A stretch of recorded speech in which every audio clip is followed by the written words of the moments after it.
te es atgriežos pie jūsu vairāk pieminētā saraksta, ko savulaik tā kā izziņoja, ka mēs tā kā publicēsim to sarakstu, un tad viņi tā kā pāris reizes nopublicēja. 2.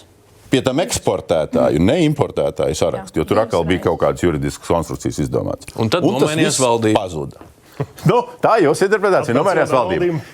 Uzņēmēju organizācijas ir par to, lai publicētu atkal eksportētājs un importētājs. Tas bija arī mūsu pozīcijā. Cienītie politiķi, pasties, vēlētāji prasa. Ko mēs nepublicējam? Kad publicēsim? Ekonomikas ministrijas pārstāvošā ZZS? Es nezinu par šiem juridiskiem aspektiem. Pa praktiskiem, konceptuālā līmenī? Es varu runāt, ka mēs ne tikai par precēm mums jārunā arī par pakalpojumiem. Viennozīmīgi piekrīt. Kur ir vēl plašāk un kas ir virtuāli un vispār neredzami. Katrs pasažieru autobusa pārvadāšanas firmas īpašnieks. Vai, piemēram, par programmām, kur mēs 4 gadus pēc karas Latvijas dzelzceļā joprojām izmantojam Krievijas programmu. ZZS rosinās, publicēt sarakstus.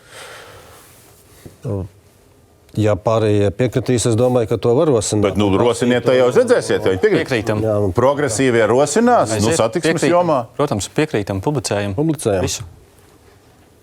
Jaunā vienotība arī visu publicējam? Protams, nav juridisks šķēršļi. Kurš uzrakstīja? Kurš piesakās uzrakstiet to projektu? Nebija jau jāraksta. Uzrakstiet to projektu. Saraksts jau tika publicēts, tad nekas nebija jāizdomā, bet jūs izdomājat noslēpumunot. Jāpievērš uzmanība arī, lai saraksts būtu precīzs. Pirmajā sarakstā bija būtiskas kļūdas, tādēļ datu kvalitāte ir jābūt labā. Jāuzlabo, bet nevajag noslēpunot. Protams, jā. Iespējams, ka tur vajag kategorizēt to sarakstu. Publicēt Eksportētāji, importētāji sarakstus, varbūt arī pakalpojumu. Jautājums, kāds labums ir tikai tāpēc, lai nokauninātu viņus?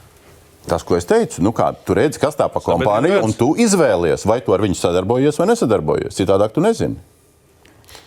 Neredzu īsti tādu nekādu atdevi, kas dotu pienesumu valsts drošībai, lai šādus te publicētu un kauninātu cilvēku.